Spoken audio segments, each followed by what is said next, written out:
So you may be thinking, what actually happens to your pension on the day you retire? Well, usually nothing happens straight away. Just because you retire and stop working, it doesn't mean you're all of a sudden going to start receiving a load of pension income. What you will have is some decisions to make. And in this video, I'm going to go through the different types of pensions and the options and things that you need to think about once you decide you're going to retire. My name's Carl Roberts. I'm a regulated chartered financial advisor.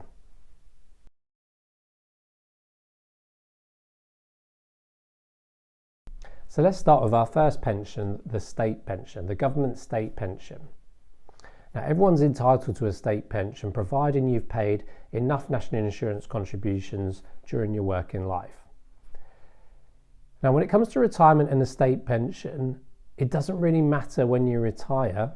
You can't take your state pension any earlier than your state pension age. Now, for most people, their state pension age is going to be around 66, 67. If you're not sure when your state pension age is, the government do have quite a handy state pension age forecaster that you can use online. And you can also check what state pension you're entitled to online as well. And if you're coming close to retirement, I urge you to do that because it's quite handy to know what you're going to get from the government in terms of your overall financial plan. But like I said, when it comes to the state pension, you have no control over when you can take that. You won't be able to take it until you reach state pension age. When you get to state pension age, you do have one option, and that option is whether you defer it and take it at a later date. So you can't take it any earlier, but you can push it back and take it later if you wanted to. And we've done a video on this recently on why it's probably not a good idea to defer your state pension. So check that out in the library on YouTube. But yeah, so in terms of the state pension, you can't take it till state pension age. If you don't claim it at state pension age, it will defer automatically. So let's look at our second type of pension, the defined benefit pension, also known as a final salary pension. Now, defined benefit pensions will have their own normal retirement age set up in the scheme rules. And for older schemes, this will typically be age 60 or age 65. If you're part of the newer public sector defined benefit pension schemes, like the NHS pension, you'll probably find that these normal retirement ages have been aligned to the state pension age now going forward. But for older schemes, you could still potentially take the pension earlier. Now, just because you retire, it doesn't mean that your defined benefit pension will automatically pay out straight away, even if you retire at the same age that the scheme has set as the normal retirement age. You'll have a choice. So if you decided to retire before the defined benefit pension's normal retirement age, you could potentially take the pension earlier. You won't be able to take it any earlier than age 55 because that's the minimum pension age, and the government have said they're planning to move this to age 57. But as long as you're older than that, you could still take it earlier than the normal scheme age.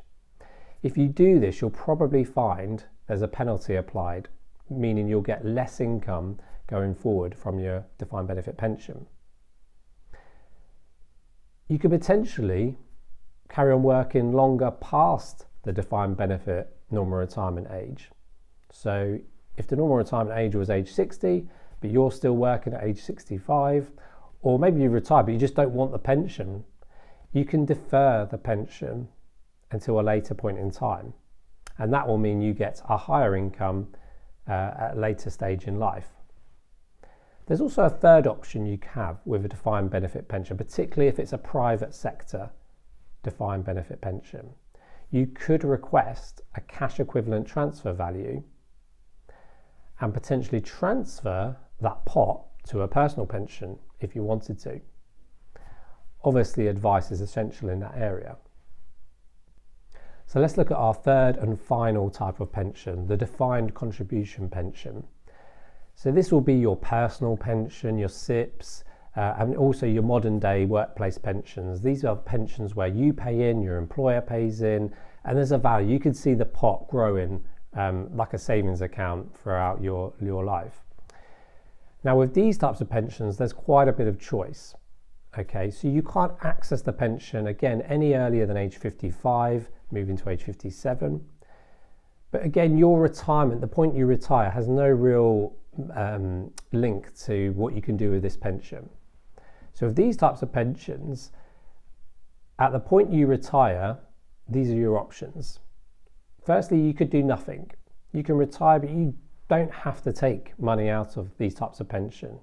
It could be that you've got income from elsewhere, other savings. You just don't need to touch your defined contribution pensions. And if you don't touch it for the rest of your life, it could be a really good inheritance tax planning tool. More on that on another video. Another option you have is that you could take your personal pension pot and secure an income for the rest of your life. Purchase a lifetime annuity.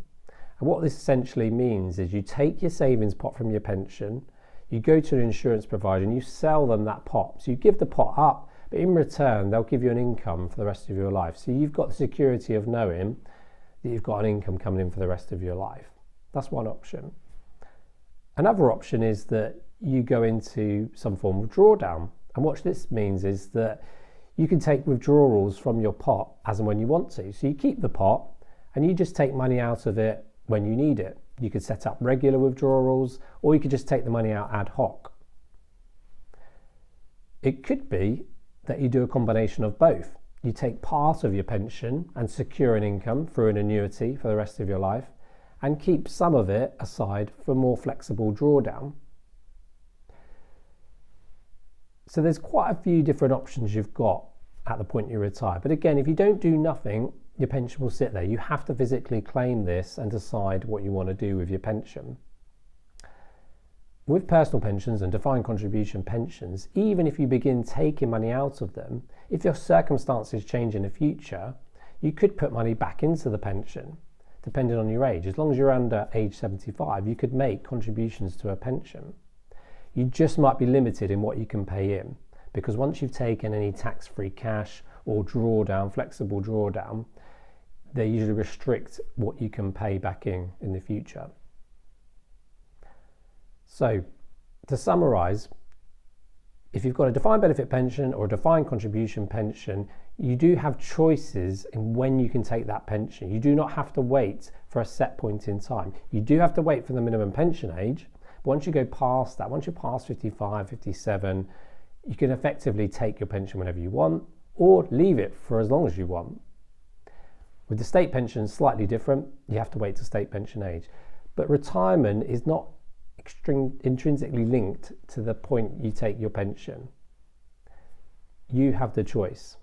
So the earlier you start thinking about some of this stuff, the more you can plan around it. Perhaps you want early retirement, so you might take a pension earlier than planned. Perhaps you want later retirement, so you start thinking of inheritance tax planning and saving money in a certain types of pension that is going to be useful for your loved ones going forward.